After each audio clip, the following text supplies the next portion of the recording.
Few events have been accompanied by such popular excitement or had such lasting historic significance as the arrival of the railways. Communities such as West Lorne and Springfield sprang out of nothing when the railways arrived. Iona Station and Dutton got their names from the railway, and St. Thomas, which became known as the Railway City, was put on the map by them.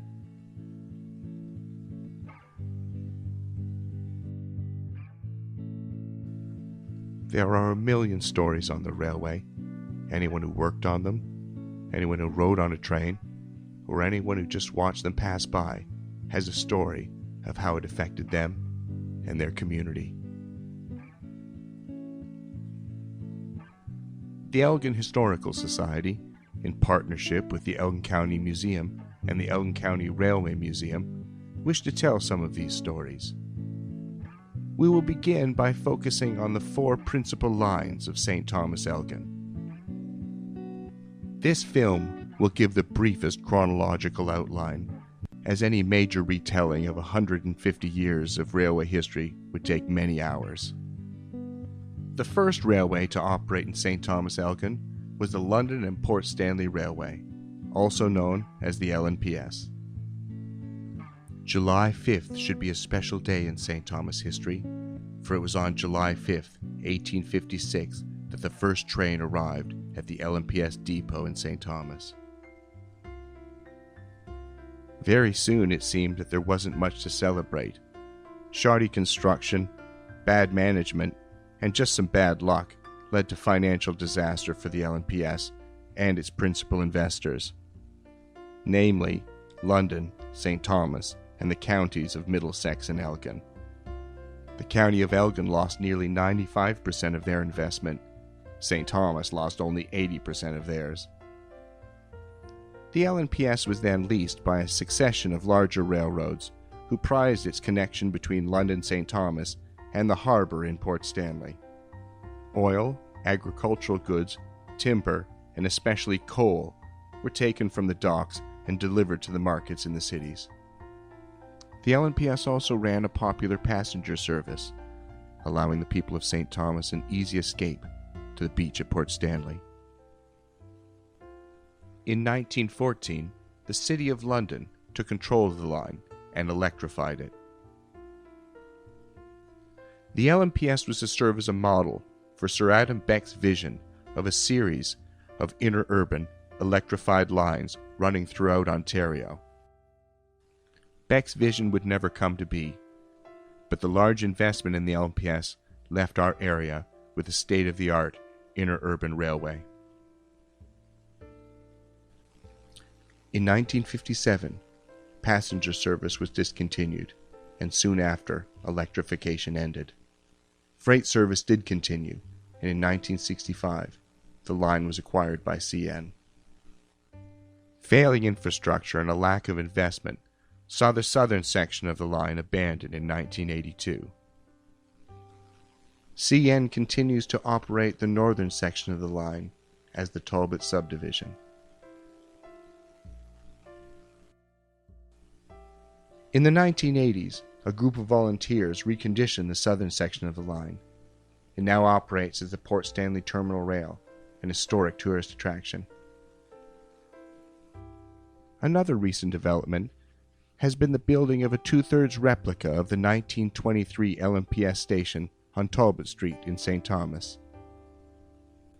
For those wishing to relive a bit of railway's past, it will soon be possible to take the historic trip on the LNPS line from the station on Talbot Street to the beach in Port Stanley.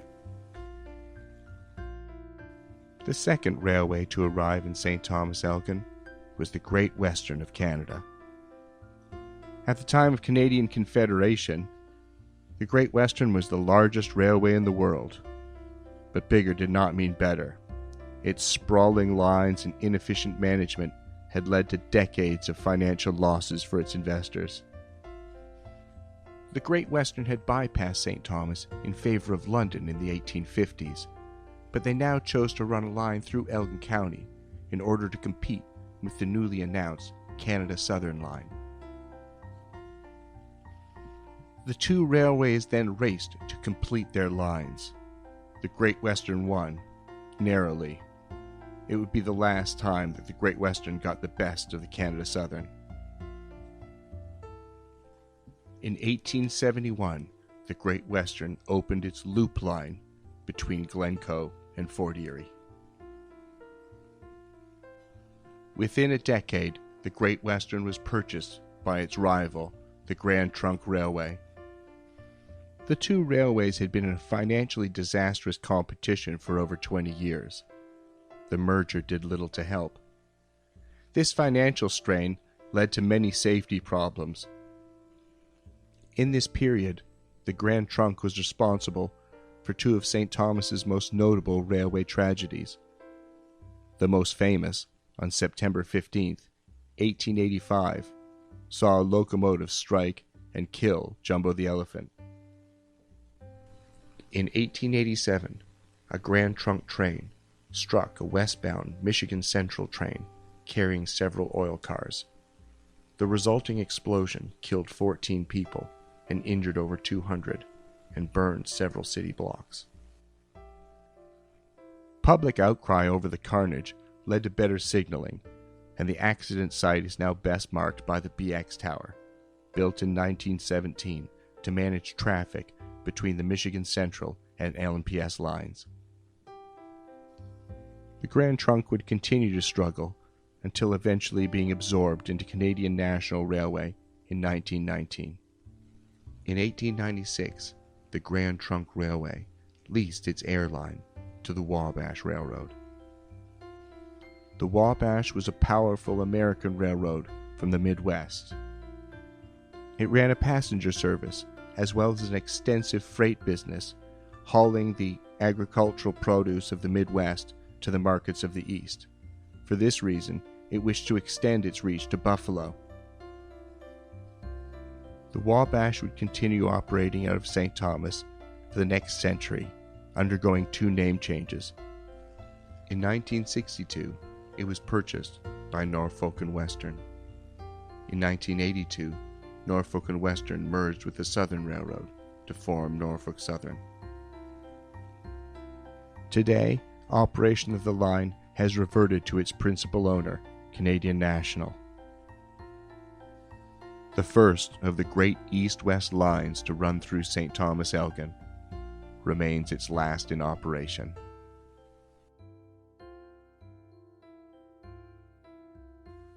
The third railway to begin operation in St. Thomas-Elgin was the Canada Southern, also known as the CASO. The CASO would become the largest and most important railroad in St. Thomas-Elgin history. This line was primarily built as a shortcut from the Niagara to the Detroit rivers. It was built by American money and primarily for American traffic.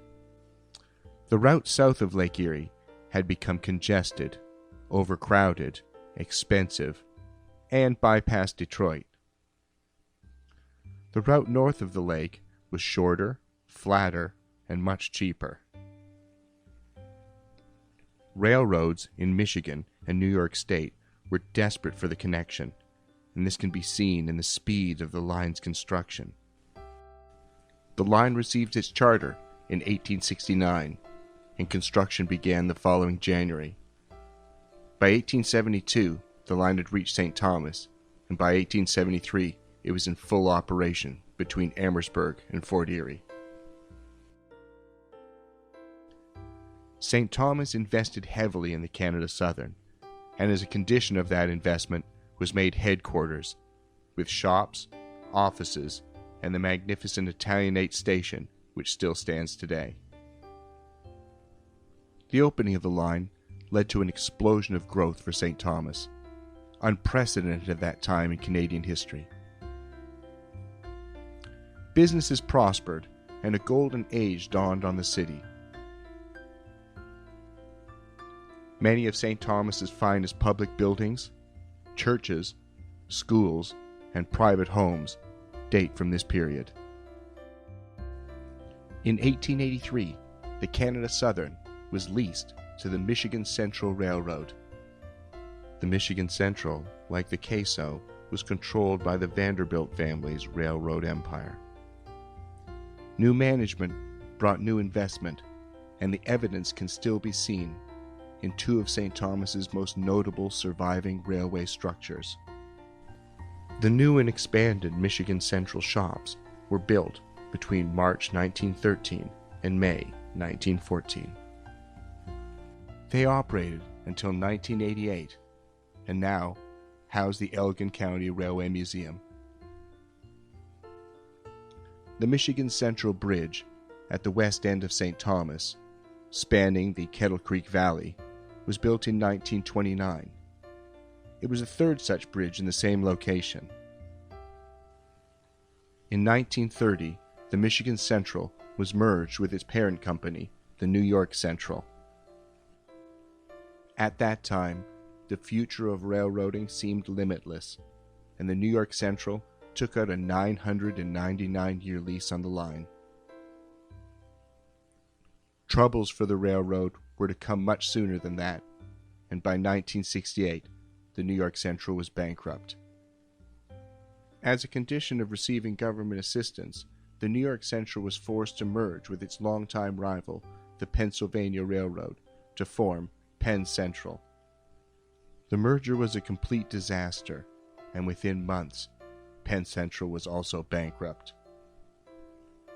After several years in administration, Penn Central was absorbed into Conrail, the Consolidated Railroad Corporation, an entity of the U.S. government. By the mid-'80s, the line was owned by a partnership between Canadian National Railways and Canadian Pacific. Soon, the line was abandoned and the tracks dismantled. In many parts of Elgin, only a straight scar on the landscape and the occasional telegraph pole give any evidence that such a powerful railroad ran that way.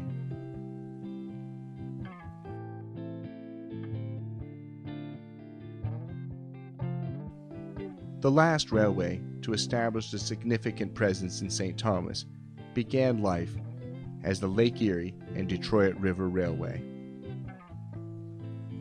Originally built by Hiram Walker of Walkerville, it was his solution to bring agricultural goods to his distilleries. He soon found the line had great passenger appeal and continued pressing it eastward. Plans were soon made to extend the line to St. Thomas. At the same time, a struggling regional railroad named the Pere Marquette out of Michigan was seeking a way to extend its reach eastward to Buffalo. In 1903, the Pere Marquette acquires the Lake Erie and Detroit River Railroad.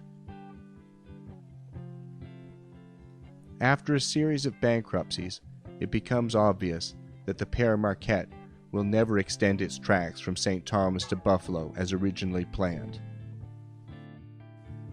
In 1904, the Pere Marquette negotiates running rights on the Michigan Central lines east of St. Thomas. In this arrangement, the L&PS line running north and south served as an invaluable link between these two lines. In 1905, the Pere Marquette built its first shops in St. Thomas, near the corners of Elm and Wilson. The Pere Marquette always lived on the edge of insolvency until purchased by the larger, more powerful Chesapeake and Ohio Railroad. The 1930s and 40s saw significant investment and improvements to the line, rolling stock, and shops. In 1947, the Pere Marquette was formally merged with its parent company, the Chesapeake and Ohio, and began running in St. Thomas as the C&O. In 1972, the C&O is reorganized into the Chessie system, named for its longtime mascot, Chessie the Cat.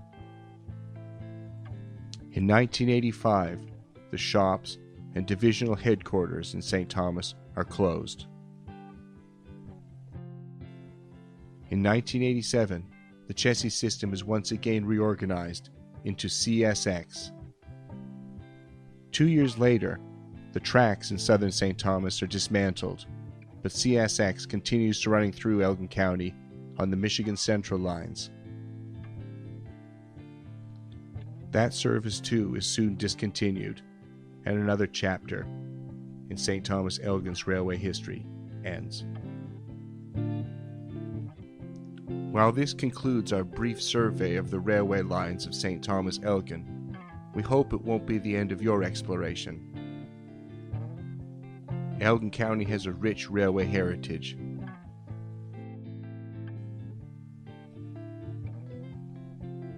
Much of the area's development is tied to their development, and it's worth exploring and celebrating that past.